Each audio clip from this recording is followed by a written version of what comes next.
get into the schedule. Now, obviously, I did take a look at this, and I kind of went through it, and I made some assessments, and I said to myself, well, it doesn't look too bad. It doesn't look too crazy. It doesn't look like something that they'll have a hard time figuring out and game planning for and able to get through.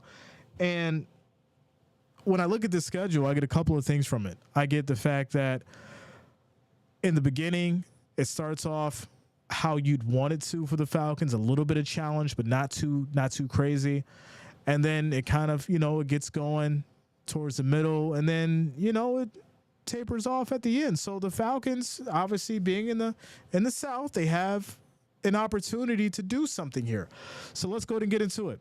Obviously, you got week 1, right? Week 1 is against the Steelers, who to me is having probably one of the best problems that the Steelers could have, right? Who are we going to utilize the most between Russell Wilson and Justin Fields?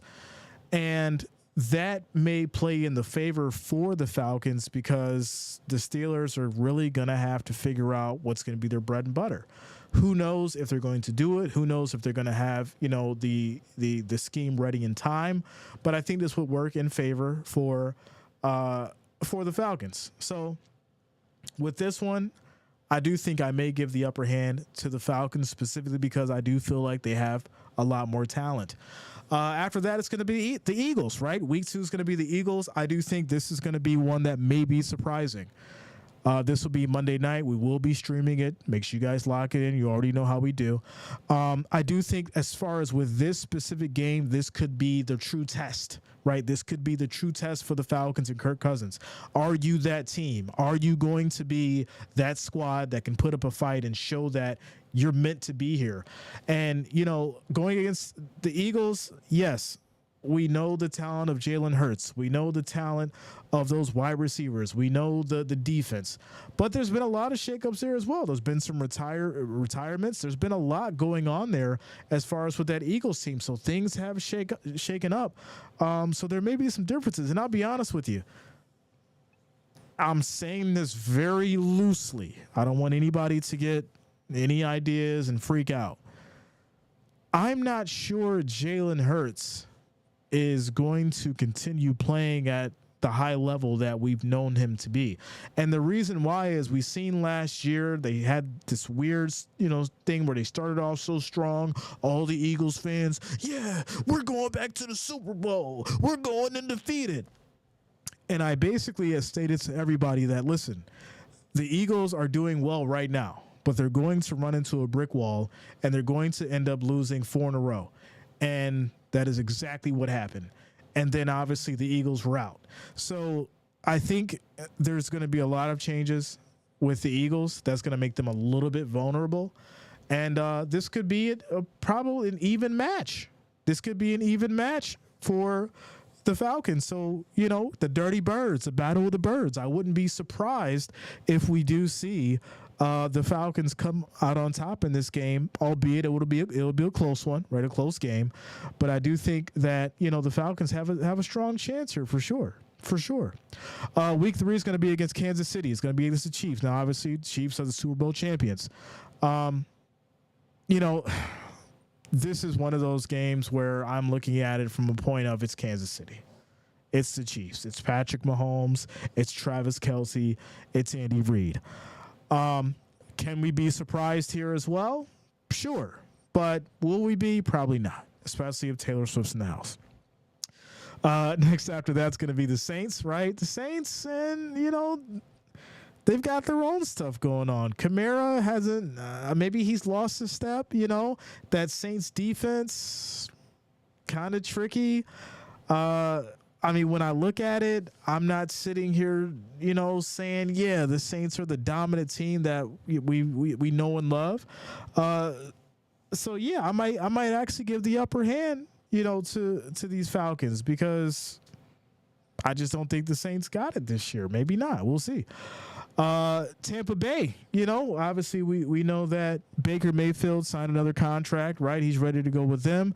That's going to be a whole nother story, a whole nother topic. We'll get into that.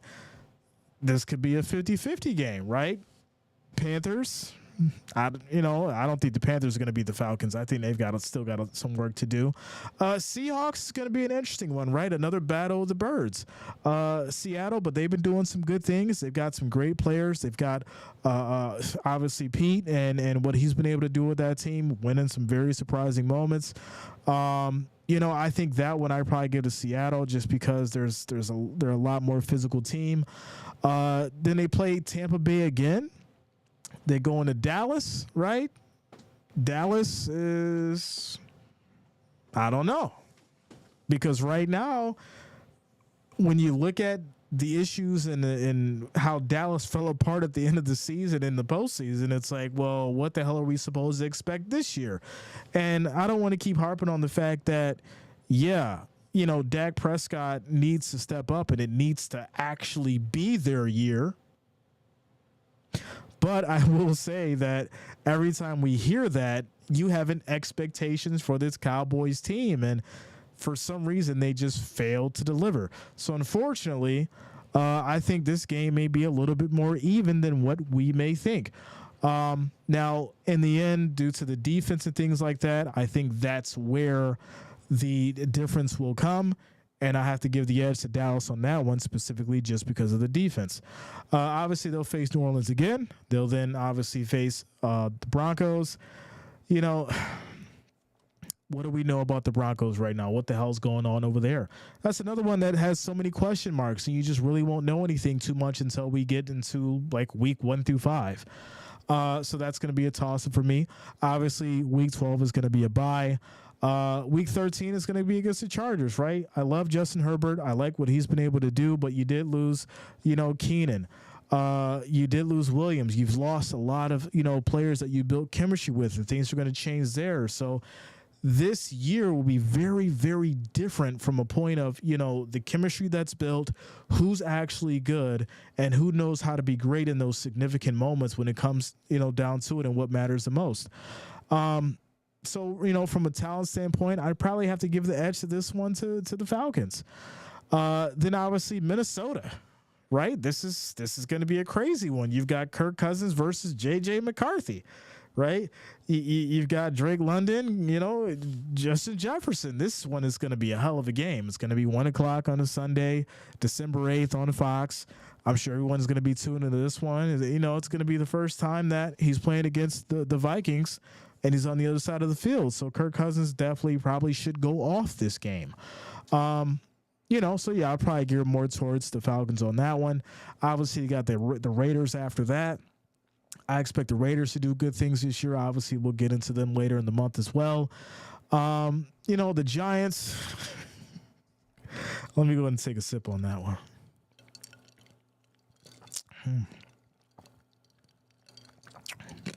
All right. The Giants, listen, there's so many different ways that you can go with this Giants team and so many words that you can use that, you probably don't want me to say. But, if I had to choose a word right now for the Giants, it would be, abysmal. And the reason why is because Brian Daboll is such a great coach, and you expect, so much from him. And it's really unfortunate because Daniel Jones, he's tried to make Daniel Jones into something that he can't be. And then, he kind of got upset with, Tyrod Taylor because he's expecting him to be something that he no longer can be.